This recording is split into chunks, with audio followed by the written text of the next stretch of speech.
Graça e paz do Senhor. Então, como a gente está aí na devocional do livro de Tiago, vamos abrir, por favor, no capítulo 5, os versículos 7 a 11.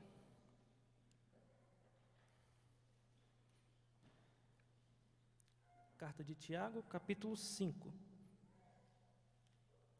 a partir do versículo 7.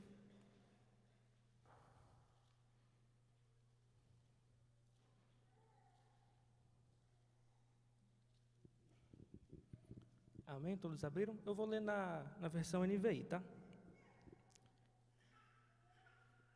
Então, Tiago estava escrevendo assim: Portanto, irmãos, sejam pacientes até a vinda do Senhor. Vejam como o agricultor aguarda que a terra produza a preciosa colheita e como espera com paciência até virem as chuvas do outono e da primavera. Sejam também pacientes e fortaleçam o seu coração, pois a vinda do Senhor está próxima. Irmãos, não se queixem uns dos outros para que não sejam julgados. O juiz já está às portas. Irmãos, tenham os profetas que falaram em nome do Senhor como exemplo de paciência diante do sofrimento. Como vocês sabem, nós consideramos felizes aqueles que mostraram perseverança. Vocês ouviram falar sobre a perseverança de Jó e viram o fim que o Senhor lhe proporcionou. O Senhor é cheio de compaixão e misericórdia. Amém. Só até aí. Então, aqui onde a gente está, nesse pedacinho, nos parágrafos anteriores, Tiago vinha falando a alguns diferentes grupos. Lá mais atrás, no capítulo 4, ele falou, ele se direcionou a palavra às pessoas que fazem amizade com o mundo, e como isso é ruim. Ele também falou em relação a quem julga os outros e fala mal dessas outras pessoas. Ele falou também sobre quem faz planos, como se essa pessoa fosse, como se ela comandasse a própria vida, independente do Senhor. E aqui no comecinho do capítulo 5, ele falou também contra as pessoas muito ricas e que são também fraudulentas e abusivas. E aí aqui no versículo 7, ele já começa falando: Portanto, irmãos, sejam pacientes. Esse portanto se refere a tudo que vinha vindo antes, e é quase como se ele falasse assim: então, irmãos, por causa dessas pessoas más e dessas dificuldades da vida, tenham paciência. Então é quase como já viesse concluindo todos esses pensamentos para falar assim: então, por causa disso tudo, não fraudem, não maldigam os outros, não blasfemem contra Deus e não o desafiem, não tomem as vidas de vocês nas suas próprias mãos e não se irem contra essas pessoas ruins e contra as dificuldades, mas, apesar disso tudo, exerçam o domínio próprio e obedeçam ao Senhor. E logo em seguida ele continua, né? Sejam pacientes. Quando ele fala dessa paciência, essa mesma tipo de paciência perseverante sobre a qual ele fala que os profetas tiveram, lá no versículo 10. Que é uma paciência, essa palavra paciência que está aí, ela se refere a literalmente como se fosse uma grande alma. A alma no sentido de ser o centro dos sentimentos, dos pensamentos. Então é como se ele falasse assim: tenham a alma grande, sejam pacientes. E curiosamente, ou não, né? É a palavra do Senhor. Essa palavra paciente aqui é a mesma que Paulo fala lá em 1 Coríntios 13, quando ele fala que o amor é paciente, essa mesma palavra de paciência. E, inclusive, na tradução Almeida 21, aí no versículo 10, essa palavra paciência, o texto traz como paciência e perseverança, um bloquinho só. É para demonstrar que é uma paciência assim, longânima e perseverante mesmo. Então, continuando aí no versículo 7, ele fala: Portanto, irmãos, sejam pacientes até a vinda do Senhor. Ou seja, essa paciência é para ser até o restante das nossas vidas, até o Senhor voltar, ou até a gente ser recolhido pelo Senhor. E essa vinda do Senhor a que ele se refere é a segunda vinda de Jesus mesmo, quando ele vai voltar em glória e poder para julgar os vivos e os mortos e nos dar a vida plena e eterna que ele mesmo nos prometeu. Mas a gente vai falar mais sobre essa segunda vinda do Senhor. Ainda no versículo 7 aí, ele fala do exemplo do agricultor, que é paciente. Ele fala assim: Vejam como o agricultor aguarda que a terra produza a preciosa colheita e como espera com paciência até virem as chuvas do outono e da primavera. Algumas traduções aí, eu sei que fala, em vez de outono e primavera, fala primeiras e últimas chuvas. Essas são as chuvas que o povo ali já conhecia, que se referem às chuvas que vinham um pouco antes do plantio dos grãos e que vinham também um pouco antes da colheita dos grãos. Então, são as chuvas que vêm no tempo certo ali para plantar e para pouco antes de colher, para dar o crescimento final nas colheitas, né? Então, é assim, um exemplo que o povo já conhecia e é meio que um exemplo óbvio, porque o agricultor tem que esperar o tempo certo das coisas. Tem que esperar a chuva que vem antes, que vem depois, para fazer as coisas no tempo certo. Que não adiantaria ele plantar antes do tempo, porque não ia dar certo, e se ele colher antes do tempo também, ele vai colher o fruto verde, também não vai adiantar. Então, essa paciência que o Senhor pede de nós, a gente esperar o tempo certo das coisas, o tempo certo das coisas que nós não podemos mudar. Porque o próprio Senhor é quem manda a chuva no tempo certo, tal qual Ele nos mandou Jesus pela primeira vez e vai mandar também na segunda. Então, quanto a essas coisas que nós não podemos alterar, nós temos realmente que exercer essa paciência. É uma paciência que está na dependência do Senhor. Eu queria pedir, por favor, que vocês segurassem aí com o dedo e abrissem lá em Gálatas, capítulo 6.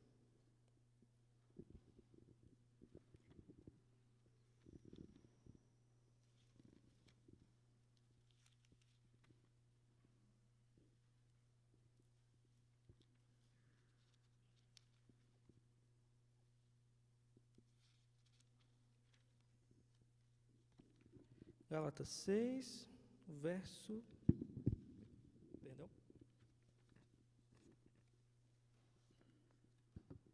Gálatas 6, no verso 8. 8 e 9. Que diz o seguinte. Paulo estava escrevendo aos Gálatas. Quem semeia para a sua própria carne, da carne colherá corrupção. Mas quem semeia para o Espírito, do Espírito colherá a vida eterna. E não nos cansemos de fazer o bem, porque no tempo certo faremos a colheita, se não desanimarmos. Então, se refere a isso. Essa é uma paciência mais ativa, semeando no Espírito, para a gente colher também no tempo certo do Senhor. Amém? Então, sejamos pacientes. No versículo 8, o apóstolo Tiago continua. Sejam também pacientes e fortaleçam o seu coração, pois a vinda do Senhor está próxima. Então, ele está reforçando. Sejam pacientes e fortaleçam o coração. Por quê? Porque a vinda do Senhor está próxima. Essa já é a segunda vez ele falando da vinda do Senhor. Daqui a pouco a gente vai chegar mais sobre isso. No verso 9, ele remete ao que ele tinha falado antes ali no capítulo 4, que ele fala: Irmãos, não se queixem uns dos outros, para que não sejam julgados. O juiz está às portas. Vamos voltar aí acho que uma página, aí no capítulo 4 de Tiago mesmo, só para reler esse bloquinho que ele falou, Tiago 4, versículo 11 e 12.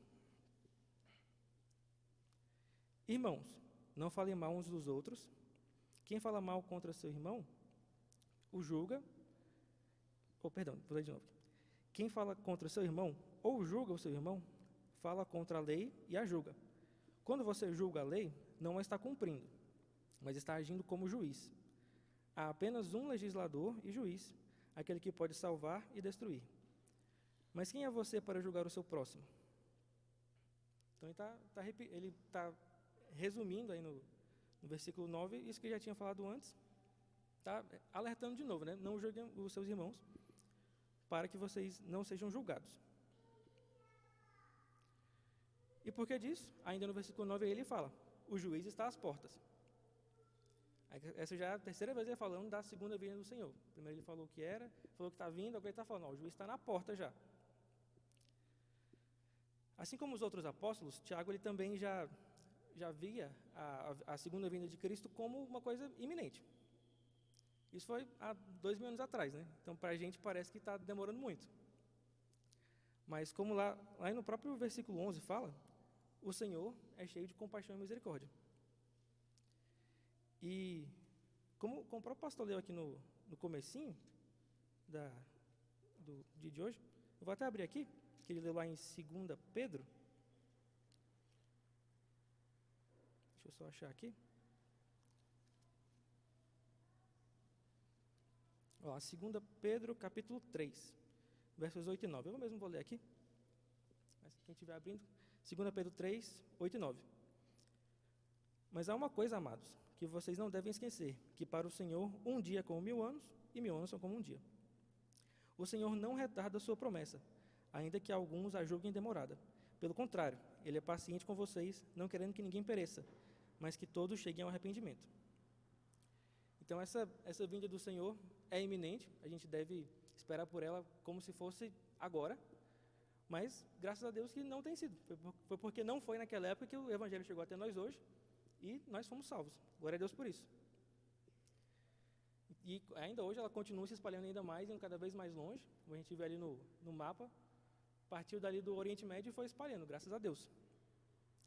Então, seja a segunda vinda do Senhor, ou hoje, ou amanhã, ou daqui no século 30, o que o Senhor pede de nós é que nós obedeçamos e esperamos com paciência pelo tempo soberano dEle.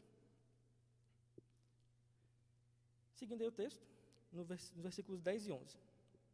Já terminando. Vou ler aqui, o Tiago continua escrevendo. Irmãos, tenham os profetas que falaram em nome do Senhor como exemplo de paciência diante do sofrimento. Como vocês sabem, nós consideramos felizes aqueles que mostraram perseverança. Vocês ouviram falar sobre a perseverança de Jó e viram o fim que o Senhor lhe proporcionou. O Senhor é cheio de compaixão e misericórdia. Então ele fala aí dos profetas de Jó como exemplos de paciência diante do sofrimento que eles passaram. Os profetas, por eles serem fiéis a Deus, eles sofreram bastante, né? Eles viram o povo se voltando a outros deuses, a idolatria, viram os próprios reis também fazendo isso, todos cometendo vários outros pecados. E eles também, por eles falarem em nome de Deus, eles foram perseguidos, foram ameaçados e foram mortos. Muitos deles, mas ainda assim, eles perseveraram. Jó, por sua vez, ele perdeu tudo que ele tinha, todos os filhos, as filhas, todos os bens materiais, a saúde também. Mas o próprio livro de Jó fala que, mesmo em tudo isso, Jó não pecou com seus lábios. Então, ele, assim como os outros, também foram considerados felizes e bem-aventurados, porque eles perseveraram diante das adversidades. Jó mesmo, o próprio livro de Jó relata que ele, depois de passar por tudo isso, ele recebeu várias recompensas. A primeira e mais importante, que o próprio Jó declara, que ele fala que ele conheceu ao Senhor, que ele fala lá no capítulo 42, já no finalzinho. Ele fala para o Senhor: eu te conhecia só de ouvir, mas agora os meus olhos te veem. E além disso, também o Senhor abençoou com mais bens materiais, na verdade, o dobro do que ele tinha antes, e ele teve mais outros filhos e filhas. Então, glória a Deus por isso, ele perseverou e recebeu a recompensa. E o que o Senhor promete para nós hoje é o céu. A recompensa é muito melhor do que todos os bens materiais que nós podemos imaginar. Mas ele pede de nós, ele nos ordena que nós sejamos pacientes até chegarmos lá, até ele resolver completar o seu plano.